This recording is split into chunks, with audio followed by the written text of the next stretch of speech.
ஒரு மூத்த பத்திரிகையாளரை சந்திக்கும் போது அவர் சொன்னார், உங்கள் சமூகத்துடைய இழிவு என்ன தெரியுமா? சோசியல் மீடியாக்களில் ஒருவரை பற்றி கேள்விப்பட்டால் அதை அப்படியே பரப்பி விடுவதுதான், எல்லோரும் அவரை பற்றி பேசுவதுதான்.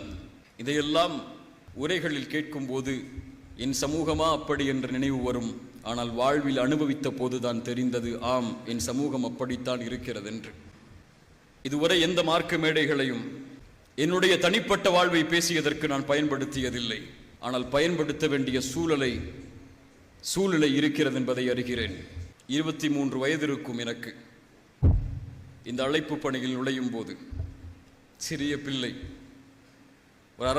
ஒரு அரபி ஆடையை அணிந்து கொண்டு களங்களை எதிர்பார்த்து இறைவனின் உதவி எதிர்பார்த்த காலம்.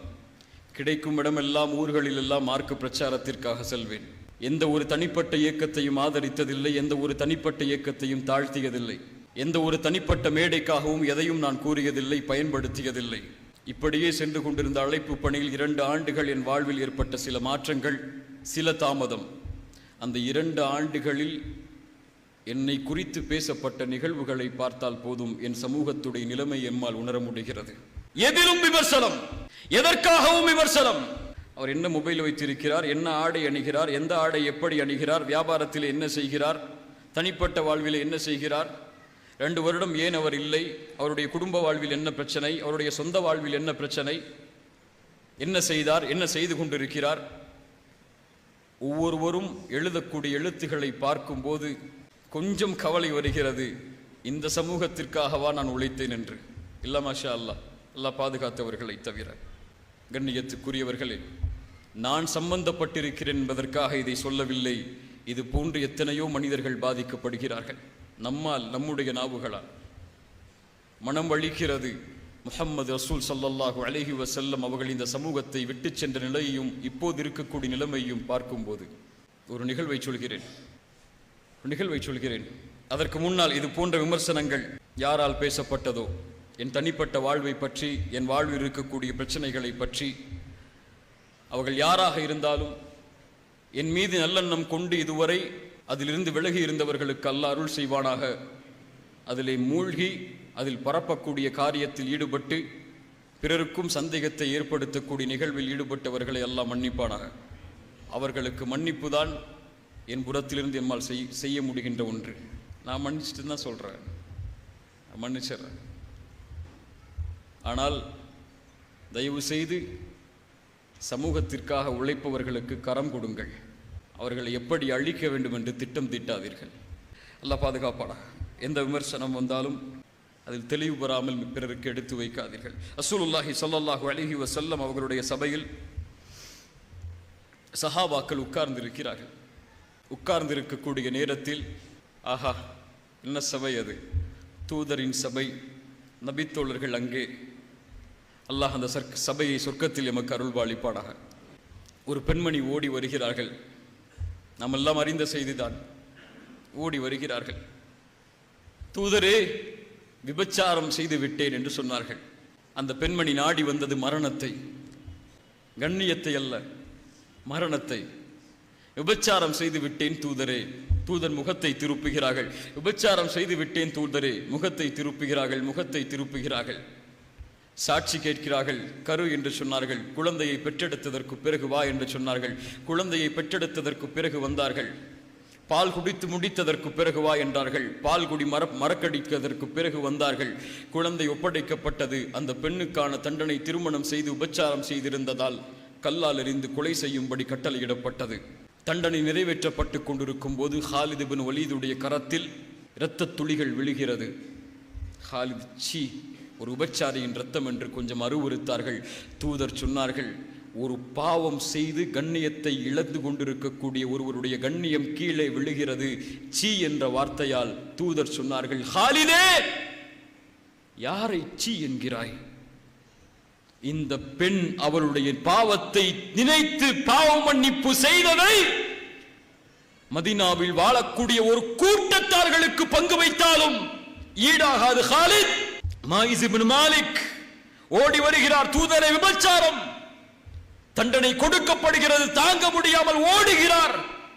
தூதர் சொன்னார், அவரை விட்டிருக்க வேண்டாமா? நீங்கள் ஓடும் போது பாவ மன்னிப்பு செய்து இறைவனிடத்திலே திருந்து இருக்கலாம். சாட்சி எதுவும் இல்லை, அங்கு தண்டனை நிரூபிக்கப்படவில்லை. தானாக வந்து தண்டனையை ஏற்றவர்கள். மாயிஸ் இப்னு மாலிக் இறந்து விடுகிறார். 2 நபித்தோழர்கள் பேசினார்கள்.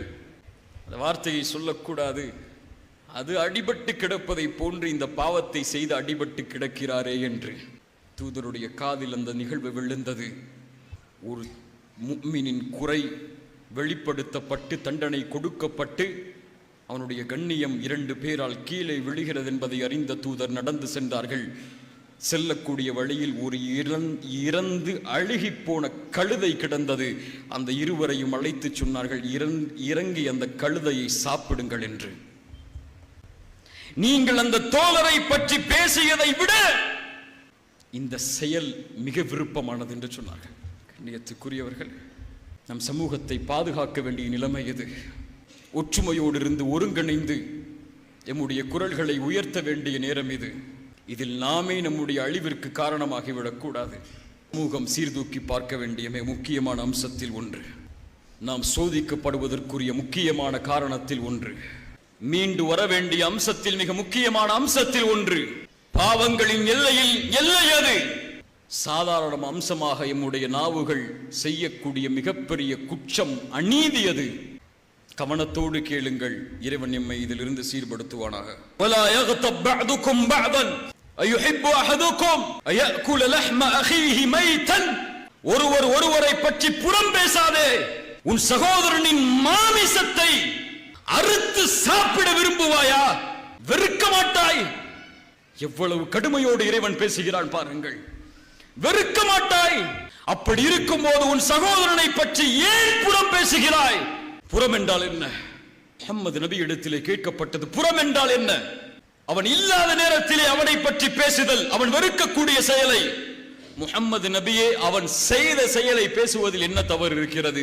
முஹம்மது நபி சொன்னார்கள், செய்த செயலை, அவன் செய்த செயலை அவன் இல்லாத நேரத்திலே பேசுவதுதான் புறம். இதைத்தான் குர்ஆன் சொல்லுகிறது. இறைவன் சொல்லுகிறான், உன் சகோதரனின் மாமிசத்தை சாப்பிடுவதற்கு சமம். இந்த உலகத்திலே ஒரு பெரிய அழைப்பை சொன்னார்கள் இறை தூதர். ஒரு பெரிய அழைப்பை சொன்னார்கள். யா மஅஷர மன் ஆமன பிலிசானி. யாரை அழைக்கிறது தெரியுமா இந்த அழைப்பு? நாவால் ஈமான் கொண்டு, நாவால் இறைவனை ஏற்றுக்கொண்டு உள்ளத்தில் ஈமான் இறங்காதவர்களே, இறை நம்பிக்கை கொண்ட ஒருவரை பற்றி புறம் பேசாதீர்கள். அவர்களுடைய குறைகளை தேடி திரியாதீர்கள். யார் ஒரு சகோதரனின் குறையை தேடி திரிவானோ இறைவன் அவனுடைய குறையை தேடி திரிவான். அவன் குடும்பத்தார்கள் மத்தியிலேயே இருக்கும் நிலையில் அதை வெளியே கொண்டு வருவான். இறை நம்பிக்கை கொண்டவர்களை அழைத்து சொல்லவில்லை. இப்படி செய்பவர்கள் நிஃபாக்கை உடையவர்கள், முனாஃபிக்குகள், பாவிகள். அப்படி ஈமான் உள்ளத்திலே இறங்காமல் நாவில் மொழியக்கூடியவர்களே, பிறரை பற்றி புறம் பேசாதீர்கள். பிறருடைய குறைகளை துருவி திரியாதீர்கள். உங்களுடைய நாவால் பிறருடைய மானம் கீழே விழுவதற்கு அனுமதித்து விடாதீர்கள். ஒன்றை சொல்லவா? கஅபா புனிதமானதா இல்லையா? புனிதமானதா இல்லையா? கஅபாவை ஒருவர் சேதப்படுத்துவதை எப்படி பார்ப்போம்? எப்படி பார்ப்போம்? எப்படி பார்ப்போம்? உயிரை இழந்தாவது அதை பாதுகாப்போம். ரசூலுல்லாஹ் முஹம்மது நபி ஒரு முறை தவாஃப் செய்யும் போது கஅபாவை பார்த்து சொன்னார்கள், நீ சுத்தமானவன், உன் நறுமணம் எவ்வளவு உயர்வானது, உன் கண்ணியம் எவ்வளவு உயரமானது. இந்த முஹம்மதின் உயிர் யாரின் கரத்தின் மீது இருக்கிறதோ அவன் மீது சத்தியமிட்டு சொல்கிறேன், உன் கண்ணியத்தை விட இறை நம்பிக்கை கொண்ட ஒரு முஃமினுடைய கண்ணியம் மேலானது. அறிஞர்கள் சொல்லுவார்கள், கஅபாவை ஒரு மனிதன் சேதப்படுத்துவதை விட மோசமான பாவம் ஒரு முஃமினுடைய கண்ணியத்தை பாழாக்குவது. கொஞ்சம் இணையதளங்களை திறந்து பாருங்கள். இந்த சமூகத்தின் அவல நிலைகளை எங்கு பார்த்தாலும், யாரை பார்த்தாலும் தன்னை சீர்படுத்தாதவர்கள், பிறரை சீர்படுத்த வேண்டும் என்பதற்காக பிறருடைய மானங்களை எல்லா வடிவிலும் வீணாக்கக்கூடியவர்கள். இந்த சமூகம் ஒரு கட்டுக்கோப்பான சமூகம். ஒரு நிகழ்வு உங்களுக்கு தெரியும். ஆயிஷா ரலியல்லாஹு அன்ஹா அவர்கள் மீது இட்டுக்கட்டப்பட்டது. கேவலமான பழிச்சொல்லை கொண்டு ஒரு நபித்தோழரையும் எம்முடைய தாயையும் பற்றி தவறாக மதீனா வீதிகள் எல்லாம் பேச ஆரம்பித்தார்கள். பார்ப்பவர்கள், பார்க்காதவர்கள், கேட்பவர்கள், கேட்காதவர்கள் என எல்லோரும் பேசினார்கள். பேசி தீர்த்து முடித்தாயிற்று. வசனம் இறங்குகிறது. சொல்லுகிறான் இறைவன், நீங்கள் அப்படிப்பட்ட செய்தியை கேள்விப்பட்ட போது, நல்லா கேளுங்க, இறை நம்பிக்கை கொண்ட ஆண்களும் பெண்களும் சொல்லி இருக்க வேண்டாமா, நினைத்திருக்க வேண்டாமா, தங்களுக்கு தாங்களே நலவை, தங்களுக்கு தாங்களே நலவை நினைத்திருக்க வேண்டாமா என்று ஒரு நபியின் மனைவியை பற்றி பேசும்போது ஏன் இறைவன் சொல்ல வேண்டும்? அவர்களுக்கு தானே நலவை நினைத்திருக்க வேண்டும் என்று சொல்ல வேண்டும். தங்களுக்கு தாங்களே நலவை அமைத்துக் கொள்ள வேண்டாமா என்று இறைவன் சொல்லுவதுடைய அடிப்படை, இந்த சமூகத்தின் ஒருவருடைய மானத்தை இழப்பது, கீழே கொண்டு வருவது ஒட்டுமொத்த சமூகத்தையும் களங்கப்படுத்துவதற்கு சமம். ஒருவருடைய மானத்தை அழிப்பது சமூகத்தின் மானத்தை அழிப்பதற்கு சமம். எதிரிகள் வெளியில் எல்லாம் இல்லை. எம்மை அழிப்பதற்கு எதிரிகள் தேவையில்லை. நாமே நம்முடைய கரங்களே போதும். இவரை பற்றி அவர், அவரை பற்றி இவர், அவர், அந்த இயக்கத்தை பற்றி இந்த இயக்கம், இந்த இயக்கத்தை பற்றி இந்த இயக்கம், இவர்களுடைய மானத்தை பற்றி அவர்கள் பேசுவார்கள், அவர்களுடைய மானத்தை பற்றி இவர்கள் பேசுவார்கள். இப்படி பேசி பேசி பேசி பேசி சமூகத்தை தலகுனிய வைக்க எல்லோரும் தயார். இல்ல மாஷா அல்லாஹ், அல்லாஹ் பாதுகாத்தவர்களை தவிர.